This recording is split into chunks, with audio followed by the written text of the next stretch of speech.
Yesterday, we were hoping to do an interview with Cathy Engelbert. She's the WNBA Commissioner. Todd spoke to her a couple of nights ago, and we had a pairings party. Todd went up to her. She's been very friendly to the show. Last year at this event was friendly to us. And Todd said, hey, we'd love to have you on. There's a lot of questions. People have not heard answers from the commissioner. Cathy Engelbert just refused to answer questions about Caitlin Clark and the WNBA most brutal public relations disaster in league history. And the way she did it should tell you everything you need to know about who actually runs this organization. Legendary sports broadcaster Dan Patrick scheduled a sit-down interview with the WNBA commissioner after she personally agreed to appear on his show. He waited 2 hours. 2 hours. And then with cameras ready, with the promotional posts already live, with the entire sports world tuning in to finally hear her explain the Caitlin Clark catastrophe, Engelbert's PR team told her to pull the plug. Not reschedule, not postpone. Cancel. Ghost one of the most respected journalists in American sports and leave him sitting there like he's some random podcaster in his mom's basement. And the excuse they gave him was absolutely gutless. The WNBA PR staff, the people who theoretically work for her, told the commissioner of the league that she was not allowed to do the interview. Let me say that again so every single person watching this video understands the level of dysfunction we are documenting here. The commissioner of a professional sports league took orders from her own public relations department and refused to answer questions on a fair platform about the biggest story in women's basketball. Welcome back. This is Channel Name, and today we are ripping the doors off the most cowardly, embarrassing, disrespectful display of leadership avoidance the WNBA has ever put on camera. And we have the receipts directly from Dan Patrick's mouth. Before I walk you through exactly what Dan Patrick said on his show, and trust me, you need to hear every single word of this because it exposes the WNBA entire playbook, I need you to understand what was at stake in this interview. Cathy Engelbert has been completely silent on the Caitlin Clark situation, silent on the physical targeting, silent on the refereeing inconsistencies, silent on the Indiana Fever's media access restrictions, silent on why Christine Brennan almost had her credentials revoked for asking one question about Dijonai Carrington's eye poke, silent on why the league fired credentialed journalist Scott Agnes for doing actual reporting, silent on the congressional inquiries that are now demanding answers about how the WNBA handles its biggest star. This was her opportunity to finally get out in front of the narrative. Sit down with a journalist who has interviewed every major commissioner in professional sports and explain her side of the story to millions of people who have been waiting months for someone in the WNBA front office to show even a shred of accountability. And she ran. She ran from the conversation. And before I show you the clip of Dan Patrick explaining exactly how this went down, I want every single person watching this video to sit with the reality of what that decision tells us. This is not a serious league. This is a league that is allergic to journalism. This is a league that only wants softball questions from handpicked media members who will never challenge the establishment narrative. And when you are the commissioner of a league that loses $40 million a year and depends entirely on NBA subsidies to keep the lights on, and you refuse to do interviews with the people who can actually help you reach a mainstream audience, you are telling the world that you do not want to be treated like a professional sports organization. You want to be treated like a reality show. Now let me take you through what Dan Patrick said. And I am warning you right now, this is going to make you furious.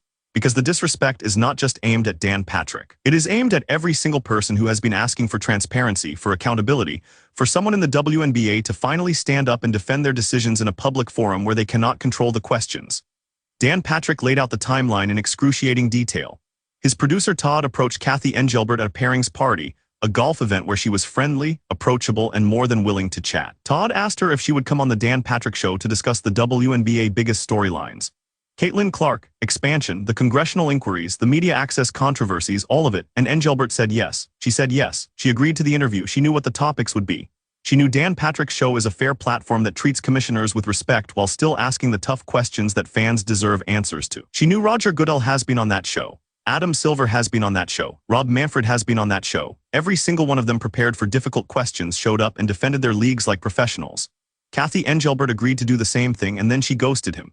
For 2 hours, Dan Patrick's team waited. They had the interview scheduled. They promoted it all day on social media. They cleared the time slot. They prepared the questions. And Engelbert's team gave them nothing. No update, no courtesy text, no phone call saying she was running late or needed to reschedule. They just left Dan Patrick and his entire production staff sitting there waiting for a commissioner who had already decided she was not going to show up. And when they finally got word about what happened, the excuse was so insulting, so cowardly, so emblematic of everything wrong with the WNBA leadership structure, that Dan Patrick had to go on the air and call it out. Let me show you exactly what he said, because this is not me paraphrasing. This is not me adding spin. This is Dan Patrick, one of the most respected voices in sports media, telling you in his own words what Cathy Engelbert and the WNBA just did to him. I mean, if you want to be treated as a serious league, then do these. This is what happens. They don't want to be treated as a serious league. They don't. They don't. If they want to be treated as a serious league, they would have told the NBA during this most recent collective. Did you catch that? We were hoping to do an interview with Cathy Engelbert. She's the WNBA commissioner. Todd spoke to her a couple of nights ago. She said yes. A lot of questions regarding Caitlin Clark, regarding expansion, regarding the questions from Congress demanding answers. There's a lot going on in the WNBA. She said yes. She knew exactly what the interview was going to cover. She knew Caitlin Clark would be the first topic. She knew expansion would come up. She knew the congressional inquiries would be on the table, and she agreed to it. So what changed? What happened between the moment she told Todd, yes, I'll do the interview, and the moment her PR team told her, no, you're not allowed to go on that show? I'll tell you exactly what happened. Someone in the WNBA front office realized that Cathy Engelbert does not have good answers to any of the questions Dan Patrick was going to ask her. Someone realized that putting her in front of a journalist who actually does his homework and asks follow-up questions would expose the fact that the WNBA has no coherent explanation for how it has handled the Caitlin Clark era. Someone realized that the emperor has no clothes, and the only way to avoid that being exposed on national radio was to pull the plug and hope people would just forget about it. But here is the part that makes this even worse. After Dan Patrick's team waited for 2 hours, they finally got a message from Engelbert's camp. And the message was not an apology. It was not a reschedule request. It was not even a professional explanation. The message was that the WNBA PR staff told Cathy Engelbert she was not allowed to do the interview. Let me repeat that so it sinks in. The PR staff, the people who work for the commissioner, told the commissioner that she was not allowed to go on the show. Think about that power dynamic for a second. Think about what that tells you about who is actually running the WNBA. Cathy Engelbert is supposedly the person in charge. She is supposedly the decision maker. She is supposedly the leader of this league. And yet when her own PR team tells her to cancel an interview, she obeys. She does not push back. She does not say, I am the commissioner and I will do the interview I agreed to do. She just folds, she just cancels. She just leaves Dan Patrick sitting there like his show does not matter. And you want to know the most infuriating part? While Dan Patrick and his team were waiting for her to show up, Cathy Engelbert was at the same event taking practice shots on a putting green. She was 50 yards away, 50 yards. She could have walked over at any point and said, hey Dan, I'm really sorry but something came up and I can't do this today. Can we reschedule? But she did not do that. She did not have the basic professional courtesy to communicate with the man whose show she had agreed to appear on. She just let her PR team send a text message 2 hours after the interview was supposed to start and acted like that was acceptable behavior for the commissioner of a professional sports league. Dan Patrick has been in this business for over 20 years. He has interviewed every major commissioner in professional sports. And he said on the air that this is one of the most disrespectful things that has ever happened to him in his entire career. Not because Engelbert did not want to do the interview. He made it very clear that if she had just said no from the beginning, he would have had no problem with that. But because she said yes, she let them promote it. She let them wait for 2 hours, and then she sent a gutless excuse through her PR team instead of showing up like a professional. That is what Dan Patrick called out, and he is absolutely right to be furious about it. Now let me show you the part where Dan Patrick explains exactly why this is so much worse than just a canceled interview. Because this is not just about him. This is about what it reveals about the WNBA entire approach to accountability. And that was what was disappointing. You don't want to come on the show? Tell me you don't want to come on the show. I have no problem with that. But if you tell me you're coming on and you make us wait 2 hours, that's a problem. And that says a lot about what's going on, in my opinion, with the WNBA. If you want to be treated as a serious league, then do this. This is what happens. They don't want to be treated as a serious league. They don't. If they wanted to be treated as a serious league, they would have told the NBA during this most recent collective bargaining agreement, hey, we're good. We don't want your money. Dan Patrick just said what I have been saying on this channel for months. The WNBA does not want to be treated like a serious league. They want the $40 million a year in subsidies from the NBA. They want the infrastructure. They want the arenas. They want the marketing support. They want all of the benefits of being attached to a professional sports organization. But they do not want the accountability that comes with it. They do not want to answer tough questions. They do not want journalists asking why Caitlin Clark gets targeted on the court while the refs look the other way. They do not want anyone pointing out that the league's biggest star is being sabotaged by the very people who are supposed to be protecting her. They do not want transparency. They do not want scrutiny. They want to control the narrative, and when someone like Dan Patrick offers them a fair platform to tell their side of the story, they run away because they know they do not have good answers. And here is the part that should terrify every single person who cares about the future of this league. Dan Patrick pointed out that Cathy Engelbert went on a radio station in Kansas City after she canceled his interview. She went on another show, but that show only asked her about expansion.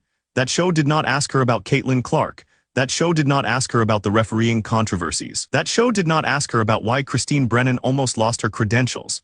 That show gave her exactly the kind of softball, pre-approved, agenda-driven coverage that the WNBA wants. And that is the only kind of media appearance Cathy Engelbert is willing to do. She will only talk to people who will not challenge her. She will only go on shows where the questions are scripted in advance and she knows she will not be put on the spot. That is not leadership. That is cowardice. Now let me take you through the 4 escalation passes that explain exactly why this matters so much more than just one cancelled interview, because this is not an isolated incident. This is a pattern of behavior that has been going on for years, and it is destroying the WNBA credibility with the very audience it claims it wants to reach.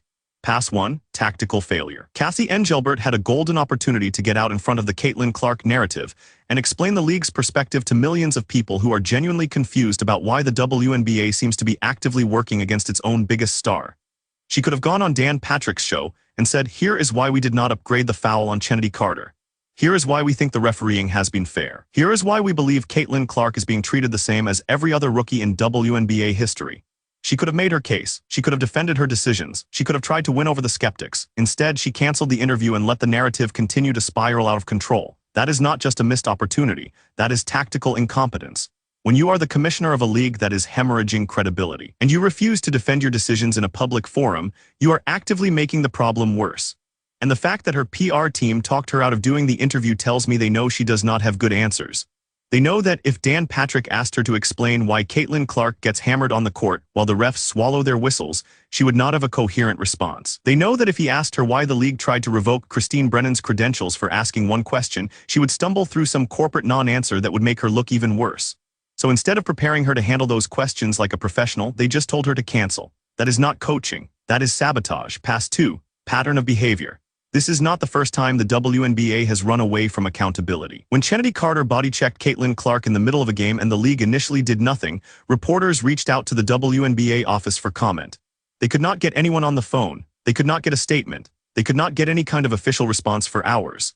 Dan Patrick mentioned this on his show. He said his producer Paulie spent the entire morning trying to track down anyone from the WNBA who could give them a comment, and they got nothing. The league went completely dark. That is the same playbook they are using now. When something happens that makes the WNBA look bad, they do not address it. They do not explain it. They do not defend their decisions. They just go silent and hope the story goes away. And it is not just the Caitlin Clark incidents. Look at what happened with Christine Brennan. She asked one question about whether Dejanai Carrington's eye poke on Caitlin Clark was intentional, and the WNBA tried to revoke her credentials. They tried to punish a credentialed journalist for doing journalism, and when the backlash got too loud, they quietly backed off and pretended it never happened. No apology, no explanation, no accountability. Look at what happened with Scott Agnes. He was a credentialed beat reporter for the Indiana Fever who actually did his job and reported on things the team did not want covered, and the Fever revoked his access. The WNBA said nothing. The league office did not step in. They just let one of their franchises blacklist a real journalist while keeping credentialed access for people who hold their phones sideways at warm-ups and ask softball questions. 3 incidents. 3 times the WNBA had a chance to show they value transparency and accountability. 3 times they chose silence and control over honesty and professionalism. Pass 3, enabler complicity. And it is not just Cathy Engelbert. It is the entire WNBA front office structure that is enabling this behavior. Dan Patrick said something on his show that should make every single person furious. Yesterday, we were hoping to do an interview with Cathy Engelbert. She's the WNBA Commissioner. Todd spoke to her a couple of nights ago, and we had a pairings party. Todd went up to her. She's been very friendly to the show. Last year at this event was friendly to us.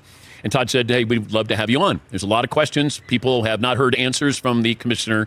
He said that when Engelbert's team finally sent the cancellation message, the excuse was that the PR staff told her she was not allowed to do the interview. The PR staff, not the board of governors, not the ownership group, not some external crisis management firm. The internal PR staff, the people whose entire job is supposed to be promoting the league and getting positive coverage, told the commissioner to cancel an interview with one of the most respected broadcasters in sports. Think about what that means. It means the people running the WNBA communications strategy are so terrified of Cathy Engelbert being asked real questions that they would rather take the public relations hit of ghosting Dan Patrick than let her go on the air and defend the league's decisions. It means they know she cannot handle tough questions. It means they know the WNBA explanations for how they have handled Caitlin Clark do not hold up under scrutiny. And every single person in that building who went along with this decision is complicit. The PR director who told Engelbert to cancel, the assistant who sent the text message, the advisors who convinced her this was the right move. Every single one of them stayed silent. every single one of them prioritized protecting Cathy Engelbert's image over giving the fans the transparency they deserve. Receipts coming. Pass 4. Cost to the league. And here is what this cowardice is actually costing the WNBA. Right now, at this exact moment, the league has more mainstream attention than it has had in its entire 28-year history. Caitlin Clark brought millions of new fans to women's basketball. She brought sold-out arenas. She brought national television coverage. She brought corporate sponsorships. She brought everything the WNBA has been begging for since 1997. And instead of capitalizing on that momentum, instead of protecting their biggest star and building a sustainable model around the new audience she brought in, the WNBA is actively alienating those fans by refusing to address their concerns. When you have millions of people asking, why is Caitlin Clark getting targeted and why are the refs allowing it? And your response is to cancel interviews and go silent. You are telling those fans that their questions do not matter. You are telling them that the WNBA does not care about transparency. You are telling them to go watch something else. And they will. They absolutely will. Because the WNBA does not have the luxury of taking its audience for granted. This league loses $40 million a year. This league depends entirely on NBA subsidies to survive. This league cannot afford to burn the goodwill of the only fan base that has ever shown up in significant numbers. But that is exactly what Cathy Engelbert is doing by refusing to answer questions about how the league is handling its most important asset. That is what the WNBA credibility is being destroyed for. Now, before I lay out my 5 predictions for exactly how this plays out, you need to hear one more clip from Dan Patrick. Because this is the part where he explains exactly why Engelbert's decision to cancel was so much worse than just saying no in the first place. I mean, if you want to be treated as a serious league, then do these. This is what happens. They don't want to be treated as a serious league. They don't. They don't. If they want to be treated as a serious league, they would have told the NBA during this most recent collective. You don't want to come on the show, tell me you don't want to come on the show. I have no problem with that. But if you tell me you're coming on and you make us wait 2 hours, that's a problem. And that says a lot about what's going on, in my opinion, with the WNBA. That right there is the entire issue in one sentence. Dan Patrick is not mad that Engelbert did not want to do the interview. He is mad that she agreed to do it. Let them promote it. Let them wait for 2 hours and then send a gutless excuse instead of showing up like a professional. And he is absolutely right that this says everything about what is going on with the WNBA.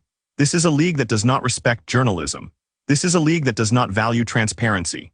This is a league that will say yes to your face and then ghost you when it is time to actually follow through. And if that is how the commissioner treats one of the most respected broadcasters in sports, how do you think she is treating everyone else? All right. Now let me give you my 5 stake predictions for how this plays out. And I want every single person watching this video to save this timestamp because I am going on the record with specific falsifiable claims that we can check in the coming weeks and months. Prediction 1. Cathy Engelbert's job security. If Cathy Engelbert is still the WNBA commissioner by the end of 2025, I want every single person to come back and roast me in the comments. Because after this disaster, after the Caitlin Clark mismanagement, after the congressional inquiries, after ghosting Dan Patrick and proving she cannot handle media scrutiny, there is no way the WNBA Board of Governors keeps her in this role for another full season. The league cannot afford this level of incompetence at the top. Mark this video. Prediction 2. Dan Patrick's next move. Dan Patrick is going to bring this up again. He is not going to let this slide. The next time the WNBA has a major controversy, and trust me, there will be another one within the next month, Dan is going to reference this interview cancellation as proof that the league refuses to be held accountable. Watch for it. He is going to make this a recurring theme on his show, and it is going to keep the story alive long after Cathy Engelbert hoped everyone would forget about it. Prediction 3. Congressional inquiry escalation. The congressional inquiries into the WNBA handling of Caitlin Clark are going to intensify. When members of Congress see that the league commissioner is refusing to answer questions from the media, they are going to interpret that as evidence that the WNBA has something to hide. Expect subpoenas. Expect formal hearings. Expect this to get much, much worse for Engelbert before it gets better. Prediction 4. Mainstream media coverage. Within the next 2 weeks, a major sports outlet, ESPN, The Athletic, Sports Illustrated, someone with real reach, is going to run a story about the WNBA media access problems and Cathy Engelbert's refusal to do interviews. They are already sitting on sources. They are already talking to people inside the league who are frustrated with how this is being handled. This Dan Patrick incident is going to be the hook that makes that story go national. Prediction 5. The 2025 season outcome. The WNBA is going to lose a significant portion of the audience Caitlin Clark brought in during her rookie season. Attendance will drop. Ratings will drop. Merchandise sales will drop. Because when you refuse to protect your biggest star, when you refuse to answer questions about why she is being targeted, when you refuse to show up and defend your decisions like a professional, you are telling casual fans that this league is not worth their time. And the numbers are going to prove it. Save this clip. And here is the closing emotional beat that every single person needs to sit with. Caitlin Clark is still out there right now, doing exactly what the haters said she could not do. She is preparing for her second WNBA season. She is working on her game. She is getting ready to prove that her rookie year was not a fluke. She is doing everything right. And while she is putting in the work, while she is showing up and being a professional, the commissioner of her league is canceling interviews and hiding from accountability. That is the reality of the WNBA in 2025. The biggest star in the league is doing her job, and the person in charge of protecting her is failing at hers. Now here is what I need from every single person watching this video. Drop your most honest take in the comments. Is Cathy Engelbert the worst commissioner in professional sports, or is there a legitimate reason she canceled this interview that we are all missing? Pick a side, defend it. I want to see the debate in the comments section. And while you are down there, save this comment. I just predicted that Cathy Engelbert will not be the WNBA commissioner by the end of 2025. If I am right by December 31st, come back and tell me. If I am wrong, roast me. I will own it. And tag the friend who keeps telling you the WNBA is handling the Caitlin Clark situation perfectly. Make them watch this video and tell you they still believe it after hearing what Dan Patrick said. And here is what is coming next. Tomorrow we are going to break down the latest Caitlin Clark news and what it means for the Indiana Fever's championship window. If you are not subscribed, you are going to miss it. Hit the bell. This is channel name. We will see you in the next video. And that was what was disappointing. You don't want to come on the show? Tell me you don't want to come on the show. I have no problem with that. But if you tell me you're coming on and you make us wait 2 hours, that's a problem. And that says a lot about what's going on, in my opinion, with the WNBA.